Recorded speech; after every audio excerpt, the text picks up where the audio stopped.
Well. So that's it. I've called it quits. Can you believe that? I can, actually. Yes, very much so. Because once he got on that podcast and showed his aspirator, yeah. I think that set Chelly up for a trajectory that she did not see herself going. She and Olandria were on the up and up, kind of together as a sisterhood. That broke the covenant between those two. And then it sent her and Olandria's fan base on this super seance kind of cat and mouse relationship where they could not coexist in the same spaces. And I think it really made it extremely hard and difficult for Chelly. And I also think, similarly to like what's happening with Huda, it made the fan base toxic. Because of that, it prevented her from getting, I believe, certain opportunities that she was supposed to get. Like, and she was supposed to be kind of where Olandria is, and it's like the relationship with Ace kind of stunted it. She's doing great though. I mean, obviously she has her own brand deal. She, I believe, just did a hair care brand deal that she got some flack on because her curls weren't perfect, but everybody know that girl had beautiful hair, so I don't know what the big fuss was about.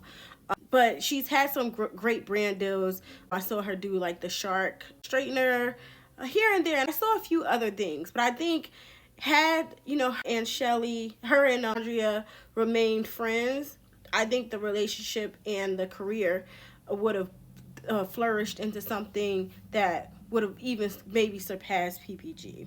And I'm not to compare, but I think it just could have been something beautiful. I think they would have been the face of Beyond the Villa. And I just think, with how toxic the fan bases became towards each other, and I think the fan bases were especially cruel to Chelly as well. So she was getting it from everywhere. She was getting it from the Sierra fans. She was getting it from the Huda fans. She was getting it from the Olandria fans. And then when Ace lit that match, it just sent her on this like frenzy that was really hard to come back, because these Love Island fans, they have like this hive mentality, this parasocial relationship that we always talk about. It got to a point that I think it really impacted Chelly's trajectory outside of the villa. That Speedy interview just kind of took her to a place where I don't think she wanted to go.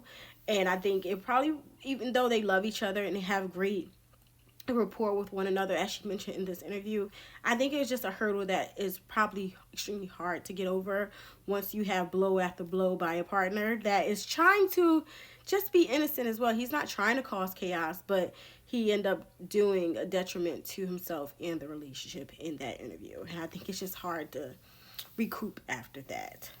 Also, I think another part of it could be that Ace is he's a clockhead. He's a man to be outside. Ace in the place.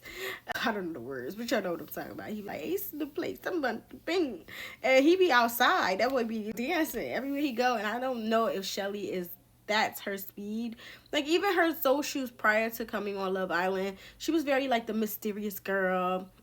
Like, she one of those girls that would pop out here, look fabulous, and then go back into hiding. And I think, Ace, as this is his career in social media, being the face of his page, already knowing what this lifestyle brings, already being able to deal with haters and backlash, he kind of lets things roll off his back a little bit more. And I don't think he takes it as serious, where I think Chelly wants to do real serious work. She was in Billboard. She did interviews with that. Also, I saw her do a Sean Paul interview, which was fantastic, by the way. If you guys go check that out. She did an interview with Sean Paul, sitting down with him, eating at her favorite restaurant in LA. He introduced her, his favorite restaurant in LA that he introduced her to. It was a really good interview. She had amazing questions. So if you guys haven't, it's on Billboard. Go check that out. I watched this a few months back.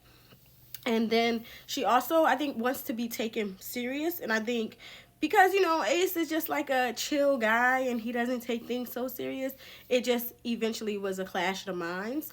And I think they'll always have this summer, like, those kind of unrequited love stories where it's like, we'll always have that summer, we'll always have this moment in our lives. And I think Love Island is something that they'll always share.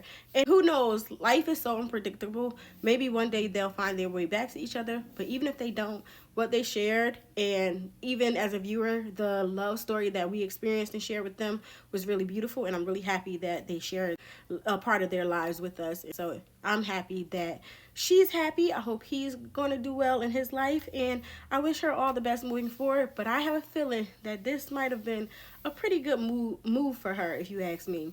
I think this is going to send her back in the right direction. So good luck to you, Chelly, and we'll see you on the other side. It's your girl, Nico Nicole, and this has been Giving This Girl a Mic. If you're watching here on TikTok, don't forget to hit that follow button above.